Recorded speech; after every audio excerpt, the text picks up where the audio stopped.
Hello everyone, welcome to BizzTalk World Talk Show presented by Clickaway Creators. Today we have Diane Majors with us. She is the Emeritus Chair and recent CEO of the Customer Experience Professionals Association. Speaks and conducts workshops all over the world to help transform experience management strategy into the action.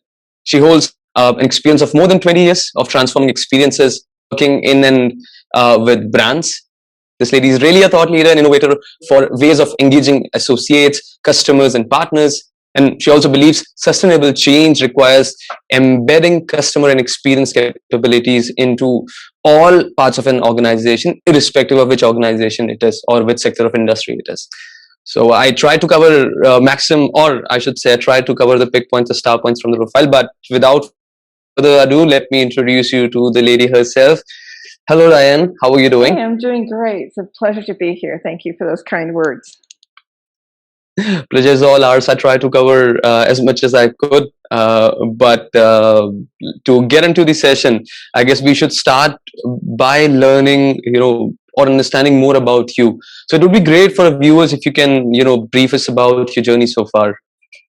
The journey's been totally by accident. Nobody really kind of starts, at least when I started, thinking about customer experience as a career. But really everything that I've done and the journey I've had has been contributing toward doing this as a profession. So examples of that are I started as a clinical psychologist. So I've always loved human behavior. Got into the business world and just loved that, got my MBA. And I was blessed to be a part of an entrepreneurial startup that was very successful. Learned a lot there about how to build businesses from kind of the ground up and what it took to do that. Then was part of a large enterprise transformation at Cisco Foods, and I got to learn everything about master data and UX and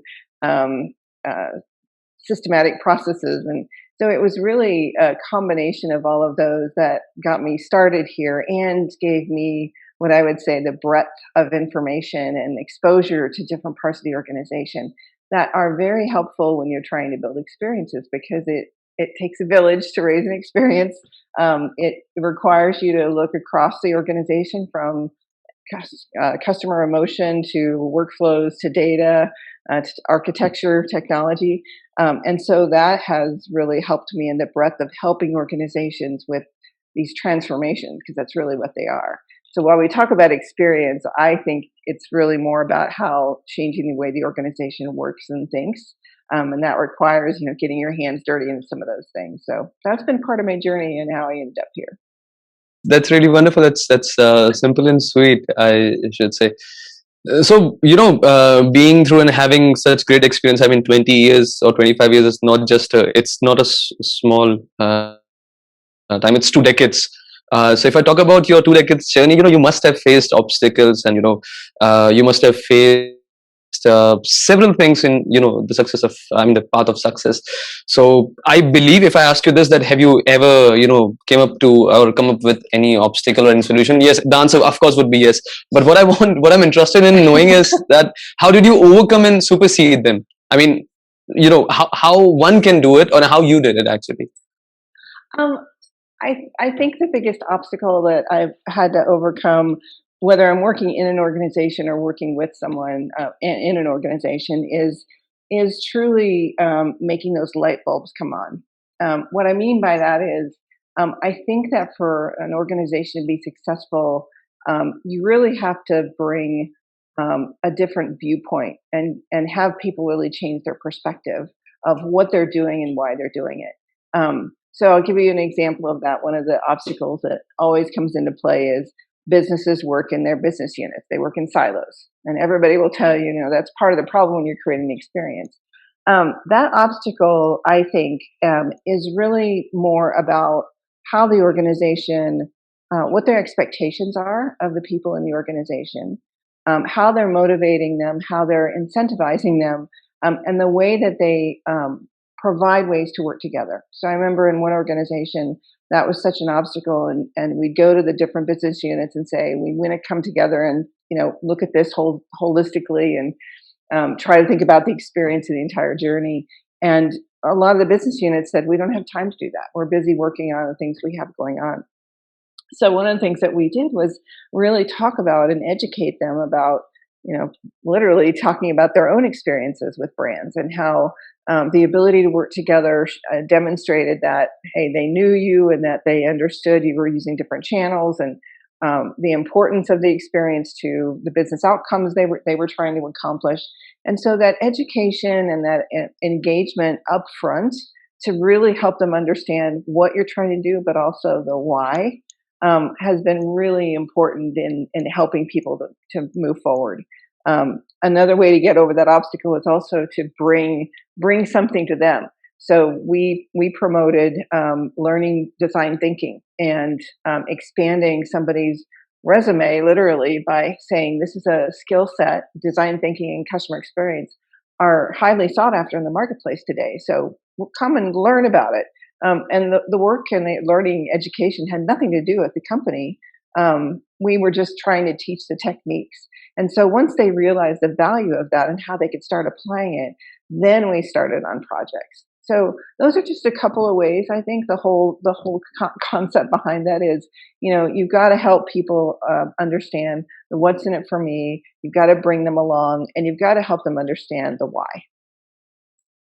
That's right. That's right. I mean, my father always used to say, I mean, not really, but it really makes sense when you say that my father used to say it. But it's a very beautiful quote that it's not the size of the dog in the fight, it's the size of the fight in the dog. Yeah. So that's what also matters every time. Like obstacles are ready to, they are always there, but you need to really supersede them. And yeah, it's good to know about, how you also came up with all of them.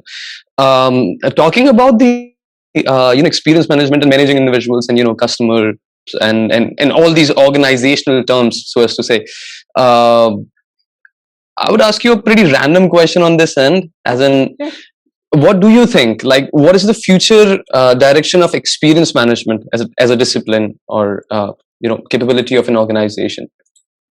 I believe that it is going to belong in different flavors to the entire organization.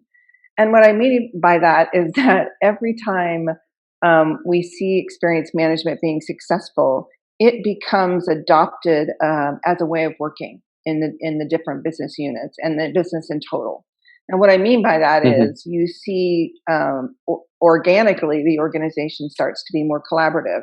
They start to look at the data differently. They start to design products and services differently.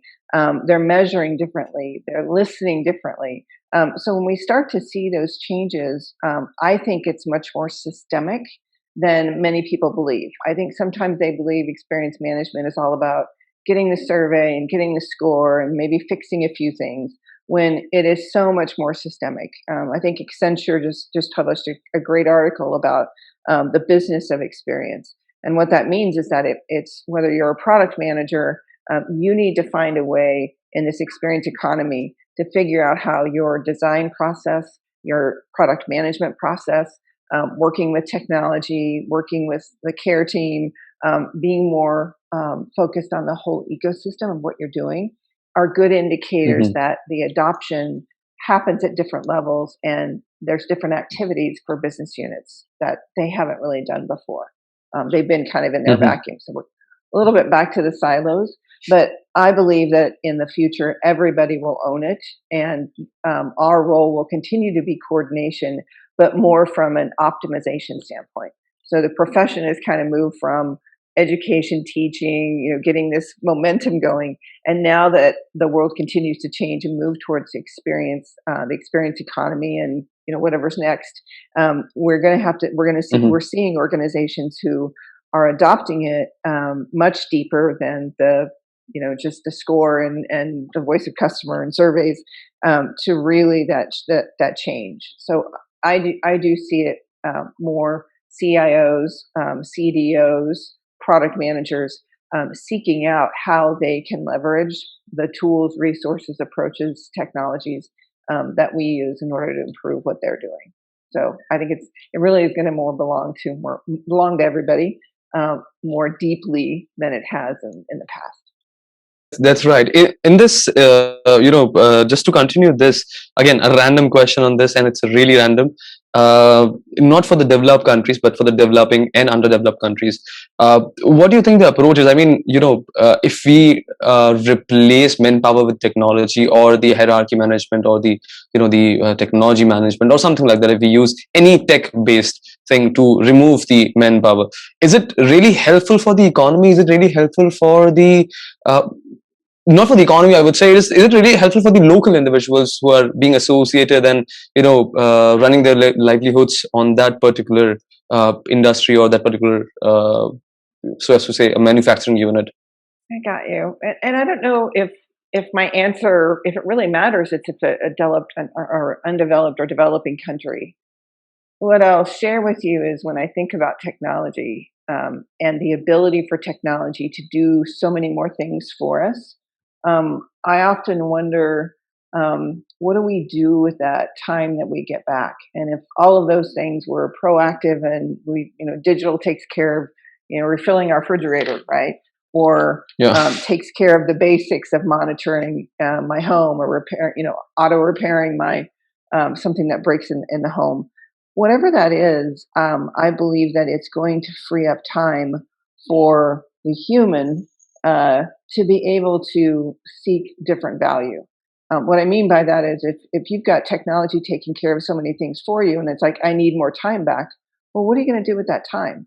Does that mean we're going to continue to see more innovation around products, or art, or culture, or what is that going to mean? If all of that, let me take care of it for you in automation, well, great. What happens when you get all that taken care of? I wake up in the morning, my coffee's already brewing, right? My, all the things that we automate for ourselves are all about what do we do with that time we get back? And the other thing that I would say is, with technology is, it's a double-edged sword. If you have everything in technology, when are you going to have a human-to-human conversation? And how do you build that trust and transparency and emotional connection with the brand and the human behind the brand? That's really going to make the difference in what am I doing, and what brands am I going to aspire to be with. Patagonia is a great example, right? Patagonia for years has been all about sustainability and their clothing. And as they get more automated, and as they really hone in on the products and services they're going to offer, they still automate and continue to automate and do wonderful things to do that in their supply chain, and the ability to recycle their clothing. But they also have opened up a whole part of their company. They I think we're trying to, and intentionally we're moving toward, where they have a tribe of people who think about sustainability in a different way. So they've moved from really a product organization to a value organization. And I think that, as technology continues to take away some of these angst and just the typical things we have to do in automation, that's going to open up the ability for humans to think differently, and connect differently. That's a beautiful answer, because I never heard this sort of approach towards this question, and it's really beautiful. You just, I guess, you escaped the part of the question, which is, um, how can we justify this, like the removal of technology with manpower? I mean, it really affects several livelihoods when it comes to that part. Yeah, I think it is very difficult. When I remember a couple of times when I've seen like Disney movies, where there's a person who's working in a factory, and all of a sudden they bring in robotics, and now that person's out of work. Yeah. But I also think that can really help with, well, if that person is out of that work, what would they seek instead? Like, is it a higher up, Hmm. more education? I mean, we've seen that in right now with the COVID, of people who weren't able to work in restaurants, or had been doing restaurant work or hospitality, and or whatever work they were at, factory work, manufacturing. And with the break and their ability to have some time, they've gone back and upped their skills and looked for different things to do, and educated themselves, right? We've seen, I think I read the other day, 26% of people are going to shift their careers because of COVID. it gave them time to think. It Yeah. gave them time to step back and really think about how they create value for themselves, how they feel, proud and accomplished on their own right.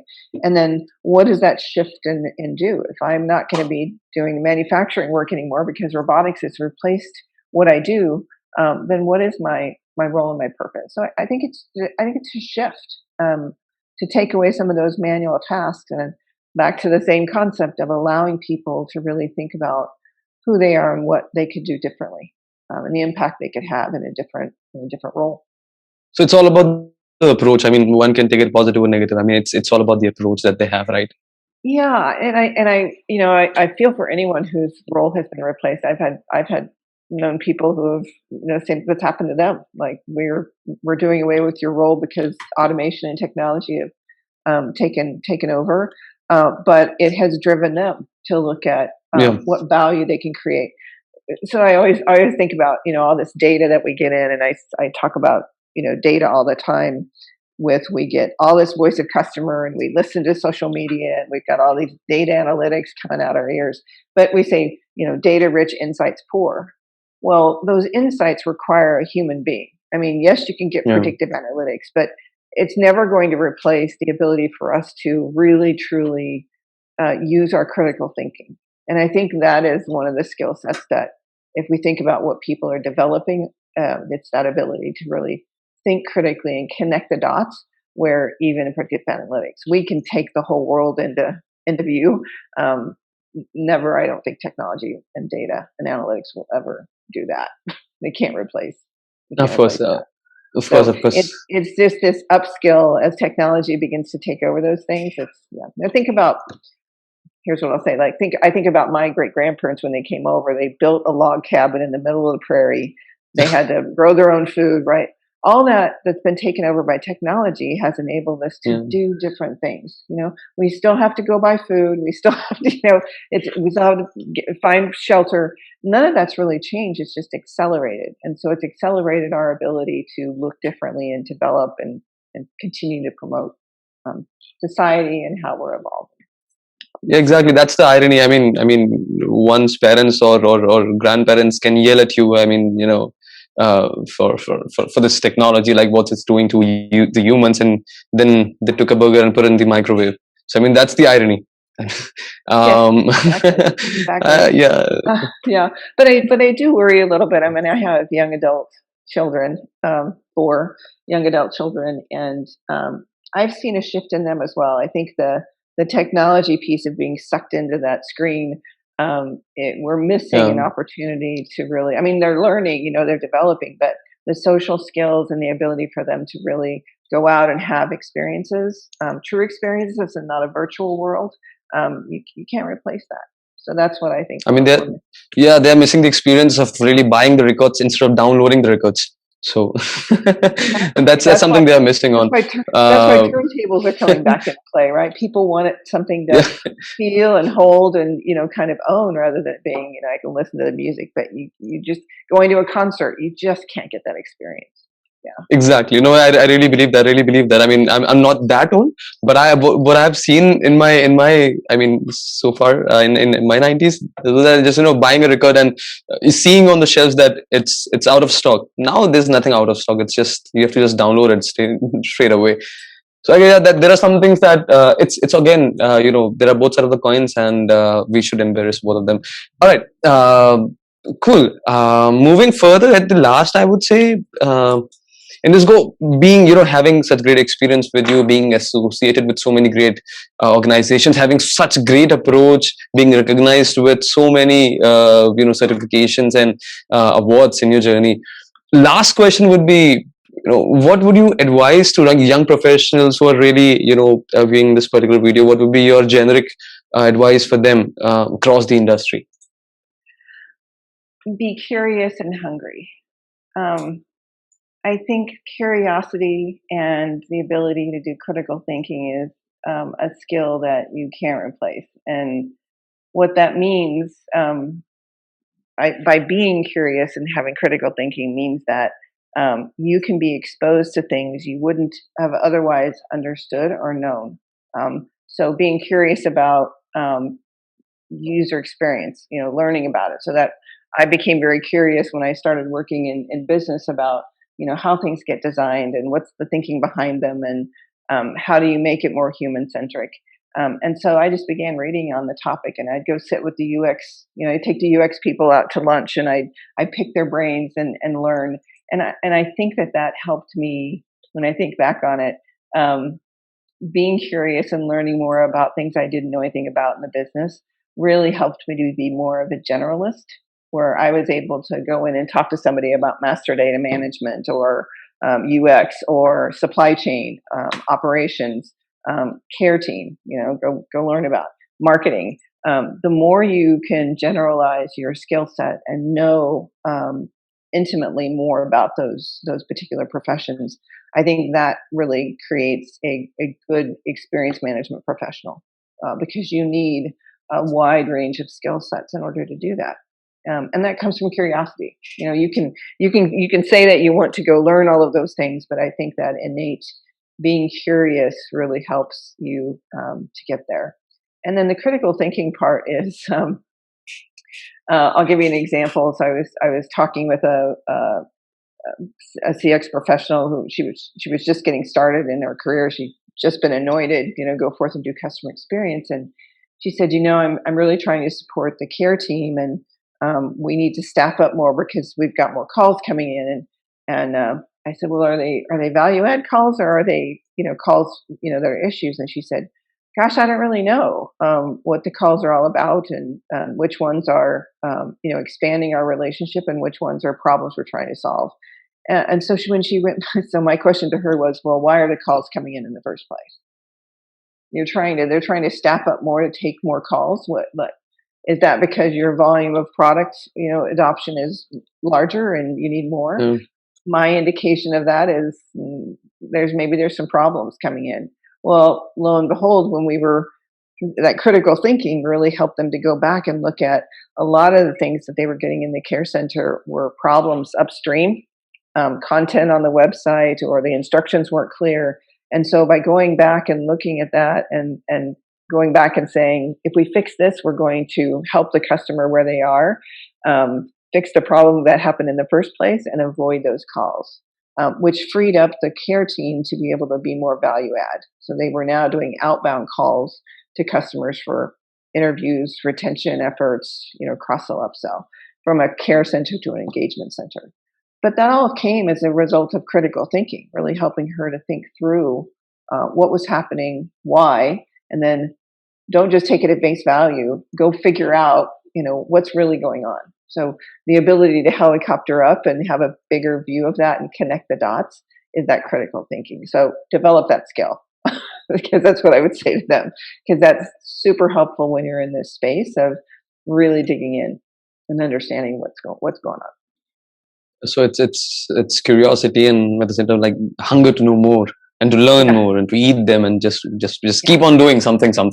Don't just sit idle. And connect the dots for people. It's ironic to me that we as experienced professionals are in a role that our role is to be what I call the mortar between the bricks, right? We don't really own anything in the organization, but we certainly can be that glue that holds the pieces together. So, and help the rest of the organization to see the connection to what you're doing here is ending up as an issue for supply chain or whatever, because you haven't designed or thought about what's going to happen, after you launch this product, right?